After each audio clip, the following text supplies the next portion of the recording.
Hi అండి, welcome back to my channel. Anandi, Aditya ఇద్దరూ మాట్లాడుకుంటూ ఉంటారు. ఎందుకంటే ఆదిత్య వాళ్ళమ్మ సునందగారిని కలుస్తారు కదా, గుడికి వెళ్తాడు ఆదిత్య. ఇంక అప్పుడే సునందగారు కూడా గుడిలో ఉంటే ఇంక సునందగారితో మాట్లాడతాడు కదా ఆదిత్య. అప్పటికి ఆదిత్యకి కంపెనీ నుంచి పిఏ ఫోన్ చేసి, ఆదిత్యగారు, మన కంపెనీకి ఎండీగా జీవనాగారిని పెడుతున్నారు. జీవనాగారికి అంత తెలివితేటలు లేవు. ఆవిడ ఎండీ అయితే మన కంపెనీ నాశనమైపోతుంది. మీరొక్కసారి ఆలోచించండి. మీ అమ్మగారికి చెప్పే అంత ధైర్యం మాకైతే లేదు. మీరే ఒక్కసారి మీ అమ్మగారికి చెప్పి ఒకసారి ఆలోచించుకోమనండి. జీవనాగారైతే ఎండీగా సరిపోరు అసలీ కంపెనీకి. ఆవిడికి తెలివితేటలు కూడా లేవు. మీరే ఆలోచించుకోండి అనేసి కంపెనీ నుంచి ఫోన్ చేసి ఆదిత్యకి చెప్తారు కదా. ఇంకా ఆ విషయం గురించి సునందగారితో డిస్కషన్ పెడతాడు. ఆదిత్య వెళ్లే టయానికి సునందగారు గుడిలో ఉంటారు కదా. అమ్మా, నీతో ఒక విషయం గురించి మాట్లాడాలి అనేసి అనగానే, ఇప్పుడు నువ్వు నాకు కొడుకులాగా మాట్లాడాలి అనుకుంటున్నావా, క్యాబ్ డ్రైవర్లాగా మాట్లాడాలి అనుకుంటున్నావా అనేసి సునందగారంటే, ఆదిత్య అంటాడు కదా, నీకు కొడుకులాగే మాట్లాడాలి అనుకుంటున్నాను అనగానే, సరి చెప్పు అనేసి సునందగారు అంటారనమాట. ఇంకప్పుడే ఆదిత్య స్టార్ట్ చేస్తాడు. మీరిప్పుడు కంపెనీకి ఎండీగా జీవనాన్ని పెడుతున్నారని నాకు తెలిసింది. ఆ జీవనాన్ని కంపెనీకి ఎండీని చేస్తే ఆ కంపెనీ ఏమైపోతుందో మీకు తెలుసు. మా మీద కోపంతోటి జీవనాకి ఎండీ పోస్ట్ ఇస్తున్నారని నాకర్థమైందమ్మా. ఒక్కసారి ఆలోచించుకో. ఎందుకంటే జీవన కంపెనీకి ఎండీగా సరిపోయే మనిషి కాదు. తనకంత తెలివితేటలు లేవు. తను ఏది అనిపిస్తే అది చేసేస్తుంది తప్ప దాని ద్వారా ఎంత మంచి జరుగుతుంది, చెడు జరుగుతుందా అనేసి ఆలోచించే అంత గుణం తనకి లేదు. ఒక్కసారి ఆలోచించుకో అనేసి సునందగారికి ఆదిత్య చెప్తే, సునందగారు అంటారు కదా, సరే జీవనాన్ని ఎండీ చెయ్యనుగాని నువ్వురా అంతే. మరి కంపెనీలో ఎండీగా ఉంటావా, ఆనందిని వదిలిపెట్టేసి మరి నాకోసం వస్తావా, కంపెనీలకి ఎండీగా ఉంటావా అని చెప్పేసి సునందగారు అడుగుతారు కదా. ఆ మాటలన్నీ కూడా ఆనందికి చెప్తూ ఆదిత్య, ఆనంది ఇద్దరూ మాట్లాడుకుంటూ ఉంటారు. ఆనంది అంటుంది, మరి ఆదిత్యగారు, ఇప్పుడు ఏం చేద్దామనుకుంటున్నారు మీరు అనేసి అనగానే, నాకేం అర్థం కావట్లేదు ఆనంది. ఆ జీవనా మటుకు కంపెనీకి ఎండీగా రావడం నాకు నచ్చట్లేదు. అమ్మ మన ఇద్దరి మీద కోపంతోటి జీవనాకి అలాంటి స్థాయి ఇస్తుందే తప్ప జీవన ఆ పని చెయ్యలేదని అమ్మకు కూడా తెలుసు. సరే నాన్నతోటి చైతన్యతోటి మాట్లాడదామా అంటే వాళ్ళిద్దరి మాట అమ్మ అస్సలు పట్టించుకోదు కదా. కాబట్టి వాళ్ళు చెప్పినా వేస్ట్. పాపం ఇంగిప్పుడు మనమేం చేయాలో ఏంటో అనేసి ఆదిత్య ఆలోచిస్తూ ఉంటే ఆనంది అనుకుంటూ ఉంటుంది, అత్తయ్యగారు భలే ప్లాన్ ప్రకారం ఆదిత్యగారు మనసు మార్చి నన్ను తీసుకెళ్లకుండా ఆదిత్యగారిని తీసుకువెళ్లేటట్టుగా ప్లాన్ చేస్తున్నట్టున్నారు. అందుకే ఆదిత్యగారు వాళ్ళ అమ్మగారి గురించి ఆలోచించేటట్టుగా మాట్లాడినట్టున్నారు సునందగారు అని చెప్పేసి ఆనంది ఆలోచిస్తూ ఉంటుందా. ఇంకా ఆనంది అంటుంది, సరేలేండి ఆదిత్యగారు, ఏది జరగాలో అది జరుగుతుంది. మీరు ముందు వెళ్ళి స్నానం చేసిరండి, మీకు భోజనం ఏర్పాటు చేస్తాను అనేసి అనగానే ఆదిత్య అంటూ ఉంటాడు, ఏంటో ఆనంది, ఏం చేయాలో ఏం అర్థం కావట్లేదు. ఇన్ని రోజులు కష్టపడి సంపాదించుకున్నటువంటి పరువు, ప్రతిష్ట, ఆ కంపెనీ పేరు అన్నీ కూడా పోతాయేమో అని భయమేస్తుంది. ఆ జీవన ఎండీ చెయ్యిందే అనుకో, ఇంక కంపెనీలు మనకి దక్కవు. మన కంపెనీకి ఉన్నటువంటి పేరు, ప్రతిష్ట ఒక్కసారి పోయిందంటే మళ్లీ సంపాదించడం చాలా కష్టం. అన్నీ తెలిసిన అమ్మ కూడా ఎందుకిలా ప్రవర్తిస్తుంది అనేసి ఆదిత్యగారు బాధపడిపోతూ ఉంటారు. ఇంకా ఆనంది అంటుంది, ఆదిత్యగారు, సరేలేండి జరగాల్సిందెలాగో జరుగుతుంది, ఇప్పుడు పనులు జరిగేవి చూసుకుందాం అని చెప్పేసి ఆనంది అనగానే ఇంకా ఆదిత్య అంటాడు, నువ్వన్నది నిజమే, అంతా దేవుడి దయ. ఏది జరగాలనుకుంటే అది జరుగుతుంది. సరే ఆనంది, నేను స్నానం చేసేసి వస్తాను, నువ్వు వెళ్ళి నాకు భోజనం రెడీ చేయి, నేను తినేసి బయలుదేరుతాను అని చెప్పేసి ఆదిత్య చెప్పగానే ఆనంది ఇంకా గబగబా భోజనం రెడీ చేయడానికి అని చెప్పి వెళ్తుంది. ఆదిత్య ఏమో స్నానానికి వెళ్తాడనమాట. ఇంకా ఆనంది వంట గింట అంతా చేసేసింది కదా, రెడీ చేసేసి అలా బయటికి వచ్చేలోపు ఒక ఆవిడ అటు ఇటు తిరుగుతూ ఆనంది వాళ్ళ ఇంటి వైపే చూస్తూ ఉంటుందన్నమాట. ఆనందికి డౌట్ వస్తుంది, ఎవరీవిడ ఇంటి చుట్టూరూ తిరుగుతుంది, ఇలాగే చూస్తూ ఉంది అనేసి దగ్గరికి వెళ్ళి, ఎవరమ్మా నువ్వు అనేసి అనగానే, నేనెవరో నీకు తెలియదా, ఈ ఇంటి ఓనర్ని నేనే అనేసి అనగానే, అదేంటమ్మా ఇంటి ఓనర్ వేరేవాళ్లు కదా, ఇంకా అతనే కదా మాకు రెంటికిచ్చింది అనేసి ఆనంది చెప్తూ ఉంటే, అతని భార్యని నేను, ఈ ఇల్లు నా పేరు మీదే ఉంది. మా వారికి నేను చెప్పాను, ఉద్యోగస్తులెవరికైనా రెంటికివ్వు, వాళ్ళైతే కరెక్ట్గా రెంటిస్తారు, మనకెటువంటి గొడవ ఉండదు అనేసి. కాకపోతే ఏంటి, మీకు రెంటికిచ్చారు. ఓహో, మీరు చూస్తూ ఉంటే మంచివారులాగే ఉన్నారు. కాని కాకపోతే ఉద్యోగస్తులనుకో, మాకు ఆపకుండా రెంటిస్తారు కదా, ఎవరి బాధలు ఎవరి ఆలోచనలు వాళ్లకుంటాయి కదా అమ్మా అని చెప్పేసి హౌస్ ఓనర్ ఆనందితో అంటూ ఉంటే ఆనంది అంటుంది, ఓహో మీరు హౌస్ ఓనర్ గారి భార్య గారా, రండి రండి లోపలికి వెళ్దాం రండి, బావున్నారా ఇంతకీ, నాకు కూడా జాబ్ వచ్చిందండి అనగానే, అవునా జాబ్ వచ్చిందా, జీతం ఎంతేంటి అనేసి ఆ ఓనర్ అడగగానే ఆనంది అంటుంది, ఈరోజే అండి నాకు జాబ్ వచ్చింది, ఈరోజు వెళ్తున్నాను, వెళ్తే గానీ అక్కడ పని ఏంటి అక్కడ శాలరీ ఏంటి అనేది అంతా తెలుస్తుంది అని చెప్పేసి ఆనంది గౌరవంగా ఆవిడికి జవాబు చెప్తూ ఉంటే అప్పుడే ఆవిడ అంటూ ఉంటుంది, ఏంటమ్మాయి కొత్తగా పెళ్లి చేసుకున్నారా ఏంటి అనేసి అనగానే, మీకు ఆ డౌట్ ఎందుకు వచ్చింది అనేసి ఆనంది రివర్స్గా ప్రశ్న వేస్తే అప్పుడు హౌస్ ఓనర్ అంటూ ఉంటుంది, ఏమీ లేదు, కొత్తగా పెళ్ళైనట్టు ఉండబట్టే కదా మెడలో పసుపు తాడుంది, లేదంటే కొన్ని రోజులైందనుకో బంగారపు తాడుంటుంది కదా, ఆడదానికి వజ్రాణం గాజులు అవి ఇవి ఉన్నా లేకపోయినా తాడు నల్లలు అనేది ఉండాలి కదా, అదింకా దైవకంబ సంకల్పం కదా, కాబట్టి నీ మెడలో నల్లలు గాని గోల్డ్ చైన్ గాని లేకపోతే అందుకే అడుగుతున్నానమ్మాయి. అయినా గాని మీ ఆయన క్యాబ్ డ్రైవర్గా పనిచేస్తున్నాడు కదా, క్యాబ్ డ్రైవర్గా పనిచేసేవాడు పాపం బంగారపు తాడైనా ఏం చేపిస్తాడులే, నేను అడగటం కూడా అనవసరం కాని అనేసి హౌస్ ఓనర్ అంటూ ఉంటే అప్పుడే ఆనంది అంటూ ఉంటుంది, అయ్యో నాకు బంగారపు గొలుసు మా ఆయన చేపించాడండి, ఏదో కొంచెం అవసరమయ్యి చిన్న అవసరాల కోసమని బ్యాంకులో పెట్టుకున్నాం, త్వరలోనే తెచ్చేసుకుంటాం అని చెప్పేసి ఆనంది చెప్తూ ఉంటే అప్పుడు హౌస్ ఓనర్ అంటూ ఉంటుంది, అవునా ఉన్నాయా, సరేనమ్మా ఎలాగో జాబ్ వచ్చింది అంటున్నావు కదా, రూపాయి కూడపెట్టి దాచుకుని ఆ బంగారం ఏదో బయటికి తీసుకొచ్చుకో, ఎందుకంటే నలుగురిలోకి వెళ్ళాలి అంటే మెడలో అంత తాడు అవి ఇవి ఉంటేనే కదా మనిషికి విలువిస్తారు, కాబట్టి మీ ఆయన పాపము తేలేని పరిస్థితిలో ఉన్నాడు, క్యాబ్ డ్రైవర్ అంటే ఎంతో శాలరీ రాదు, కాబట్టి నీ శాలరీతో అయినా దాచిపెట్టుకుని తాడు చేయించుకో అమ్మాయి, పెద్దదానిగా నీకు మంచి విషయం చెప్పాలని చెప్తున్నాను, తప్పుగా అనుకోగాకు, వెళ్ళవస్తాను, మా ఇల్లు జాగ్రత్త అని చెప్పేసి ఆవిడ చెప్పి వెళ్ళిపోతుందన్నమాట. ఆనందికి హౌస్ ఓనర్ భార్యకి మధ్య జరిగేటటువంటి సంభాషణ అంతా కూడా అప్పుడే స్నానానికి వెళ్లి తిరిగి వస్తున్నటువంటి ఆదిత్య అన్నీ వింటాడు. విని ఆనంది, నాకు తాడు లేదు బంగారపు గొలుసు లేదు అని చెప్పకుండా ఉంది, కానీ తాకట్టు పెట్టామని చెప్పింది ఏంటి అంటే తన మనసులో కూడా బంగారపు తాడుంటే బాగుండేది, చక్కగా వేసుకునేదాన్ని అనే కదా అభిప్రాయం, అందుకే కదా ఆ మాట అనుంటుంది అని చెప్పేసి ఇంకా ఆదిత్య ఆలోచించుకుంటూ ఉంటాడు. అంటే ఆనందికి కూడా బంగారపు గొలుసు అంటే ఇష్టమే, కాబట్టి ఆనందికి ఎలాగైనా నేను బంగారపు గొలుసు చేపించాల్సిందే అని చెప్పేసి ఫిక్స్ అయిపోతాడనమాట. ఇంకా అప్పుడే ఆనంది ఆదిత్య గారిని చూసి, ఏంటాదిత్య గారు స్నానం చేయటం అయిపోయిందా, పదండి భోజనం పెడతాను అనేసి అనగానే, సరే సరే ఆనంది ఇప్పుడే వస్తానుండు అని చెప్పేసి ఇంకా తను ఏర్పాటు తను చేసుకుంటాడు. భోజనం చేసుకుని ఇంకా బయలుదేరుదాం అనేలోపు ఆనంది రెడీ అయిపోయి వస్తుందనమాట. ఆదిత్య గారు నేను రెడీ అయిపోయానండి, ఇంకా నన్ను ఆఫీస్ దగ్గర దించేసి మీరు వెళ్ళండి అనేసి అనగానే, అయ్యో ఆనంది అసలు నీకు ఈ చీర ఎందుకో సూటి కాలేదు, ఫస్ట్ రోజు నువ్వు ఆఫీస్కి వెళ్తున్నావు కదా, ఎంత చక్కగా వెళ్ళాలి, అందరి కళ్ళు నీ మీదే ఉంటాయి కదా, కొత్తగా జాయిన్ అయింది ఎవరో ఏంటో అని చెప్పేసి చూడాలని అందరూ ఆతృతతో వస్తారు, అప్పుడు నువ్వు నీట్గా ఉండాలి కదా, అస్సలు శారీ బాగోలేదు, ఉండు ఇప్పుడే వస్తా అని చెప్పేసి ఇందాక మధ్యలో మళ్ళీ వస్తానుండు భోజనం రెడీ చేయని చెప్పి స్నానానికి వెళ్ళి బయటికి వచ్చేలోపు హౌస్ ఓనర్ అన్న మాటలన్నీ వింటాడు కదా ఆదిత్య.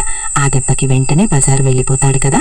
ఇంకా ఆనంది చీర బాగోలేదు అనేసి ఆనందికి చెప్పగానే ఆనంది అంటుంది, ఈ చీరకేమైంది ఆదిత్య గారు, నా దగ్గర ఉన్నటువంటి కొత్త చీరల్లో ఇదే మంచి చీర, అందుకే ఇది కట్టుకున్నాను అనగానే, లేదు లేదు ఆనంది ఆ చీర వద్దు, ఈ చీర కట్టుకో అనేసి ఆదిత్య బజార్ నుంచి కొనుక్కొచ్చుకున్నటువంటి చీర ఆనందికి ఇస్తాడనమాట.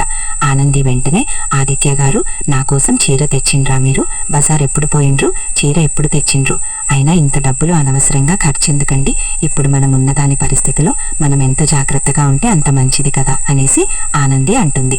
అప్పుడే ఆదిత్య అంటూ ఉంటాడు, చూడు ఆనంది ఎప్పుడు ఎలా ఉండాలో నాకు తెలుసు, ఇప్పుడు నువ్వు ఫస్ట్ సారి ఆఫీస్కి వెళ్తున్నావు, అక్కడ అందరి కళ్ళు నీ మీదే ఉంటాయి, అందరి దృష్టి నీ మీదే ఉంటుంది, కాబట్టి నువ్వు చక్కగా నీట్గా ఉన్నావనుకో, ఫస్ట్ రోజే నీకు మంచిగా మార్పులు పడిపోతాయి, మంచిగా వర్క్ కూడా జరుగుతుంది, కాబట్టి ఈ చీర కట్టుకుని త్వరగా వెళ్ళి రెడీ అయ్యేసిరా అనేసి ఆనందికి ఆదిత్య చీర ఇస్తాడు.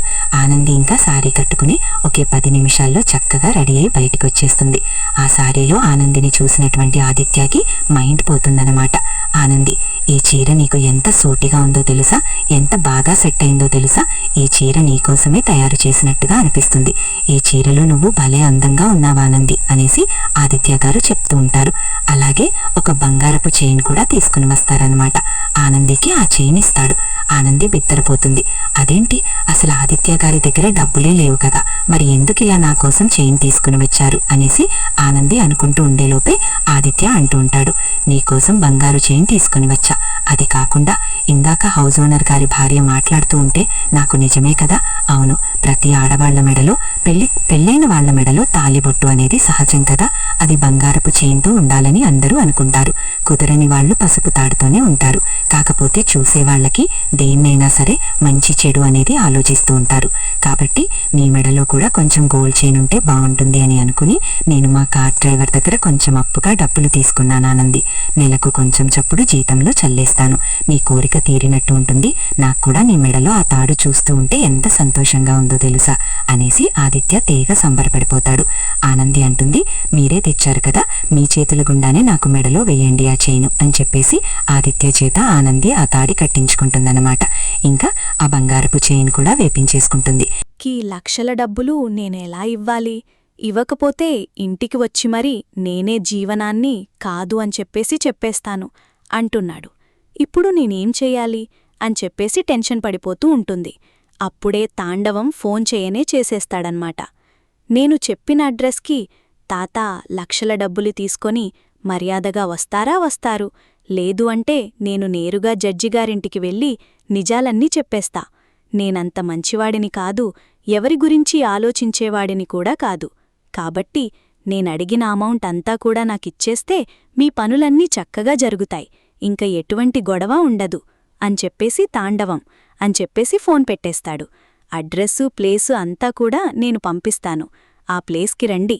మీతో పాటు పోలీసులుగాని తీసుకొనొచ్చారంటే నా సంగతి మీకు పూర్తిగా తెలీదు, ఏం చెయ్యాలో అది చేసేస్తాను అని చెప్పేసి జీవనాని గట్టిగా వైపిస్తాడన్మాట. ఇంక జీవనాకి చెమటలు పడిపోయి ఇంక ఆప జీవనాకి ఇందుమతిగారికి ఫోన్ చేస్తుందన్మాట. పెద్దమ్మా ఇప్పుడే తాండవం ఫోన్ చేశాడు, మీరుగాని డబ్బులు అరేంజ్ చేయకపోతే జడ్జిగారింటికి వెళ్ళి నిజంగా అన్ని నిజాలు చెప్పేస్తాను అని చెప్పేస్తున్నాడు. పెద్దమ్మా, వాడి మాట తీరు అయన్నీ చూస్తే వాడు గ్యారంటీగా చెప్పేసేటట్టున్నాడు అనగానే ఇందుమతికి కంగారు లెగుస్తుంది. మరి ఇప్పటికిప్పుడు 25 లక్షలు ఎక్కడ తెస్తామే అనేసి అనగానే, నా దగ్గర ఒక ఐడియా ఉంది పెద్దమ్మా, నేను ఆ ఐడియా ప్రకారం వెళ్దామనుకుంటున్నా అని చెప్పేసి ఇంకా చెయ్యబోయే పనులన్నీ కూడా ఇందుమతిగారికి ఒక్కరికి వినపడేటట్టుగా అర్థమయ్యేటట్టుగా జీవన వివరంగా చెప్తుందన్మాట. ఇందుమతి కూడా నీ ప్లాన్ సూపర్గా ఉంది, ఎక్కడ 25 లక్షలు తేలాక అల్లారిపోతావు అని చెప్పి నేను చాలా టెన్షన్ పడ్డాను. నీ తెలివితేటలకు నిజంగా సూపర్ తల్లి. ఇంక సరే, నేను కూడా రెడీ అయ్యి వస్తాను, ఇద్దరం కలిసి వెళ్దాం అని చెప్పేసి ఇందుమతి జీవన ఇద్దరూ మాట్లాడుకుంటూ ఉంటారు. ఇంక ఇక్కడ ఇలా జరుగుతూ ఉంటే ఇంకా ఆనంది ఏదో పనిమీద అటూ ఇటూ ఇంట్లో తిరుగుతూ ఉంటే అప్పుడే సీను వస్తాడన్మాట. అదిగో సీను వచ్చి అమ్ము అమ్మా అనేసి ఆనందిని పిలుస్తూ, నీకోసం ఇదిగో ఇది తీసుకొనొచ్చా అనేసి డబ్బా ఇస్తాడు. ఏంది సీను, దీంట్లో ఏమున్నాయని చెప్పేసి ఆనంది అడుగుతూ ఉంటే, ఇదిగో మీ నాన్నకడిగిపోయినా మీ నాయన నీకు అరిసెలు అంటే ఇష్టమని అరిసెలిచ్చిండు, కాబట్టి అరిసెలు కుట్టి అని చెప్పేసి చక్కగా సీను చెప్పగానే, థ్యాంక్యూ సో మచ్ సీను, నా గురించి ఇంత మంచిగా ఆలోచిస్తున్నందుకు అనేసి ఇంకా ఆనంది అరిసెల డబ్బా తీసుకుంటుంది. ఇంకా సీనుకి థ్యాంక్యూ చెప్తుందన్మాట. ఇంకా అప్పుడే సీను అంటూ ఉంటాడు, నాకు కొంచెం వర్క్ ఉంది, ఆ వర్కుకు సరిపడే సామాను కొనుక్కోవాల్సింది, నాకు బైక్ చెడిపోయింది, కాస్త కారు తాళాలిస్తే ఆ కారు వేసుకొని వెళ్ళి నా సామాన్ నేను తీసుకొని గ్యారేజ్ దగ్గర పెట్టేసి మీ కారు మీకిస్తా అనేసి సీను అనగానే ఆనంది అంటుందన్మాట, సీను, అది మన సొంత కారు కాదు సీను, అది అద్దె కాదు, మనం ఏ రోజుకి ఆ రోజు రెంటు పే చేయాల్సి ఉంటుంది, దానికి ఏదైనా అయ్యిందనుకో ఓనర్ అసలు ఊడిపోడు అని చెప్పేసి ఇంకా ఆనంది అంటూ ఉంటే అప్పుడే సీను అంటూ ఉంటాడు, ఏందమ్మా అలా మాట్లాడుతున్నావు, నాకేమన్నా కారు పోనీటం రాదా ఏంటి, కారు పోనీటమైనా కొత్త ఏంటి, కారు జాగ్రత్తగా తీసుకొని వెళ్ళి నా పని అంతా అయిపోయిన తర్వాత జాగ్రత్తగా తీసుకొచ్చి నీ చేతికే ఇస్తా, నాకు తెలుసు కదా ఆదిత్యగారికి ఇప్పుడు ప్రస్తుతానికి సొంత కారు లేదు అని చెప్పేసి ఇంకా అతను ఆలోచిస్తూ ఉంటే ఆ ఉండేలోపే ఇంకా ఆనంది అంటుంది, సరే సీను, నేనిప్పుడే వెళ్ళి తాళాలు తీసుకొస్తాండు అని చెప్పేసి ఇంటి లోపలికి వెళ్ళి ఆదిత్యగారు అనేసి పిలుస్తూ ఉంటే ఆదిత్యగారు ఏదో వర్క్ చేసుకుంటూ ఇంకా అప్పుడే ఆనంది ఆదిత్యగారు ఎక్కడికో పోయినట్టున్నారు అని చెప్పేసి ఆ కారు తాళాలు తీసుకొనొచ్చి సీనుకిస్తుందన్నమాట. సీను అంటూ ఉంటాడు, అమ్మడి నువ్వెంత జాగ్రత్తగా నాకు కారు తాళాలిచ్చావో నేను కూడా అంతే జాగ్రత్తగా నీ కారు తీసుకొనొచ్చి అప్పచెప్తాను. ఆదిత్యబాబు దగ్గర నీకెటువంటి చెడ్డ పేరు రానివ్వను. నా మీద నమ్మకం పెట్టుకొని నువ్వెటువంటి దిగులు పడగాకు అని చెప్పేసి ఆ కారు తాళాలు తీసుకొని సీను బయలుదేరి వెళ్ళిపోతాడనమాట. ఇంకా ఇందుమతి, జీవన, ఇంకా తాండవం చెప్పిన దగ్గరికి డబ్బులు తీసుకొని వస్తారు. ఇంకా అప్పుడు వెంటనే ఏంటి ఈ తాండవం చెప్పిన అడ్రస్కి వచ్చాం, అతను కనపడట్లేదు ఏంటి అనేసి ఇందుమతి కొంచెం టెన్షన్ పడుతూ ఉంటుందా. అప్పుడే ఆనంది అంటూ ఉంటుంది, పెద్దమ్మ ఇక్కడే ఉంటారు. మనం ఆలోచన ప్రకారం మనం ప్లాన్ ప్రకారం ఏం చెయ్యాలో నీకు ముందే చెప్పాను కదా, ఆ ప్లాన్ ప్రకారమే మనం ఇప్పుడు ఐడియా కొనసాగించాలి. అతను ఫోన్ చేస్తాడు, లేదంటే మనమే తిరిగి చేద్దాం అనేసి కాసేపు చూసిన తర్వాత తాండవం ఫోన్ చేస్తాడనమాట. ఏంటి నేననుకున్న విధంగా డబ్బులు తీసుకొనొచ్చారా, ఆ డబ్బులు అక్కడ పెట్టేసి వెళ్ళిపోండి అని చెప్పేసి తాండవం అంటూ ఉంటే జీవన అంటుంది, అదేంటి 25 లక్షల రూపాయలు డబ్బులు రూపాయా 2 రూపాయల అలా పెట్టేసి ఎలా వెళ్ళిపోతాం? ఇప్పుడు ఈ డబ్బులు తీసుకున్న తర్వాత నువ్వు కామైపోతావని గ్యారెంటీ ఏంటి? నువ్వు నా విషయం ఎవరికీ చెప్పమని గ్యారెంటీ ఏంటి? ఇంకోసారి నువ్వు డబ్బులు అడగమని గ్యారెంటీ ఏంటి అని చెప్పి జీవన ప్రశ్నల మీద ప్రశ్నలు తాండవానికి వేస్తూ ఉంటే తాండవం అంటూ ఉంటాడు, ఏంటి లేదంటే అగ్రిమెంట్ కాగితాల మీద ఏమైనా సంతకాలు పెట్టాలా ఏంటి అనేసి అనగానే నీ ఎటకారపు మాటలు అనవసరంగా గాని ఇప్పుడు మేము నిన్ను చూడాలనుకుంటున్నాము అనేసి జీవన అనగానే తాండవం అంటాడు, నువ్విప్పుడు నవ్వి లేనిపోని ఓవరాక్షన్లన్నీ చేశావంటే ఈ విషయం నేను వెళ్ళి బయట చెప్పేస్తాను. ఆలోచించుకో, నువ్వు 25 లక్షల డబ్బులు కావాలా లేదంటే నీ గురించి ఎవరికీ తెలియకుండా ఉండటం కావాలా ఆలోచించుకో అని తాండవం చెప్పగానే ఇంక జీవన డబ్బులక్కడ పెట్టేసి దొంగచాటుగా వేరే ప్లేస్లో దాక్కుంటుంది తాండవాన్ని చూడ్డం కోసం. ఇంక తాండవం జీవన వాళ్ళు వెళ్ళిపోయారనుకొని ఆ డబ్బు తీసుకొని వెళ్లడానికి అని వస్తూ ఉంటే ఈరోజు సీరియల్ ఎపిసోడ్ అయిపోయిందన్నమాట. మొత్తానికి సీరియల్ బాగుంది, చక్కగా ఉంది. అర్థమైందనుకుంటే మర్చిపోకుండా నా ఛానల్ని లైక్ చేయండి, షేర్ చేయండి, సబ్స్క్రైబ్ చేసుకోండి. కింద బెల్ సింబల్ ఉంటుంది కదా, దాన్ని గట్టిగా ఒక బాదేసేయండి. రేపటి ఎపిసోడ్లో మళ్ళీ కలుద్దాం. అంతవరకు ఉంటా మరి, బాయ్.